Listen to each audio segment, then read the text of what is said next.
All right, good morning, everyone. Like always, the first day of instruction, I'm just going to give an overview of what you need to do. Tomorrow, I will spend probably like 45 minutes going over information and going over one of your assignments. But here's a lesson plan for this week. As always, everything is due Sunday by midnight. So that's April 19th. You have 2 tasks this week. So the first task is to fill out the Unit 2 graphic organizer. Instead of filling out a bunch of different graphic organizers, I condensed them and made it just one graphic organizer. So this is a copy of it. You do not have to fill in the entire box, just make sure you answer the question. So you have kind of an overview. You have 2.1, 2.3, 2.4. Then 2.5, 2.6, and then that's it. Now the bottom is just document analysis, so it's just getting practice identifying the source, summary, and theme. So those you need to do as well. I will be reviewing the document analysis. I will not be reviewing most of this other chart unless you have questions about it. But that is the Unit 2 graphic organizer. So that's the entire Unit 2 graphic organizer. Now the second assignment is you need to join Edpuzzle. So I posted the codes here. So second period, here is your code. You need to go to Edpuzzle, create an account, use your school email address, and then put in that code. Once you have joined Edpuzzle, you have a class. And so for your class, you have a couple assignments this week. So number 1, I really need you to watch this How to Write a Dbq Question. It's going to ask you comprehension questions throughout the video. They're not hard at all, but you'll need to become an expert about what the Dbq will look like for 2020 because it is much different. Now this video, there are no comprehension questions, but it will make you watch the entire thing. So this is just Heimler's video over the entire Unit 2. This video is the one that will take you more time. It's about 28 minutes.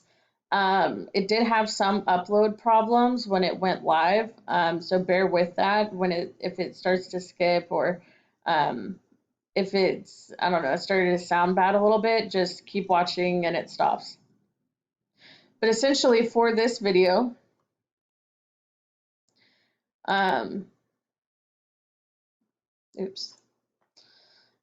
you'll watch the video and there are a bunch of different questions. Some of them are multiple choice, some of them are open-ended. The multiple choice ones are pretty easy. That's a note. Yeah, so it did have some technical issues. So yeah, there's that.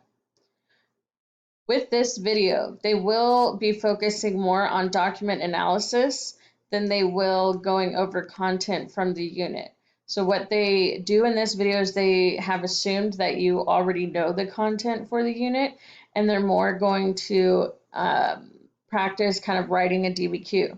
Now, the beginning of this video will reference a thesis statement that was supposed to be written. That was assigned from the previous video from Unit 1, but y'all didn't watch it. But they give you the thesis statement.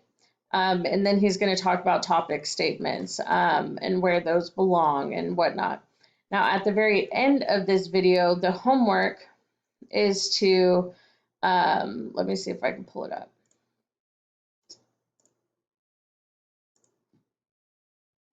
Oh yeah, it doesn't allow skipping.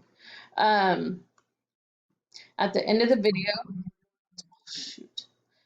At the end of the video, it just has a question of, you have 2 claims that are already labeled for you from the thesis statement given at the beginning of the video.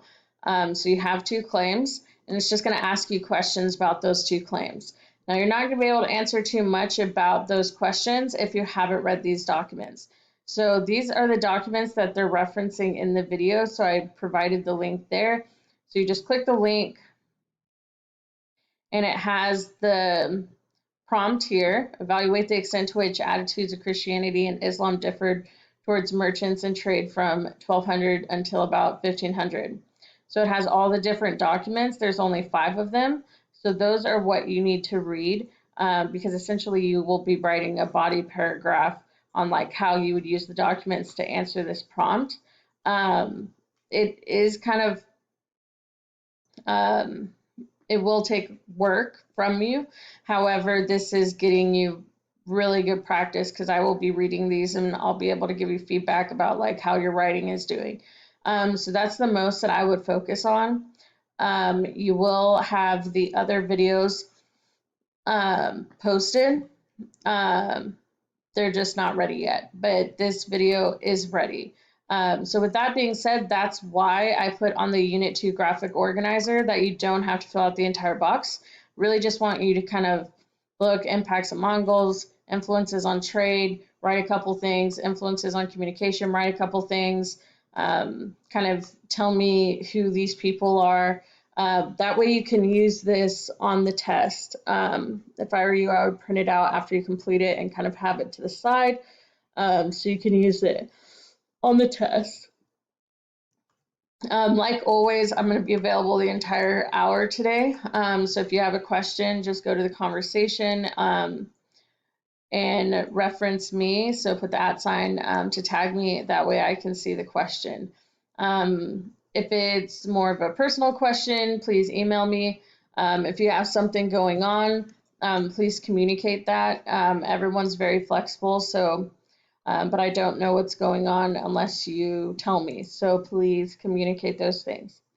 But that's kind of an overview of your assignments this week. We will be transitioning to more Edpuzzle assignments starting this week and then fully next week, because that's the easiest. But all of these are graded, and for the grades for the next cycle, everything is to improve your grades. So you have an extreme chance of making a 95 and up on your grade for this next cycle, if you complete all of the work. So that would extremely help your other cycle grades and your semester average. So if you're trying to get that grade up, I highly suggest you make sure you complete all these assignments, because it will really help you out. All right, that's it. If you have questions, please let me know.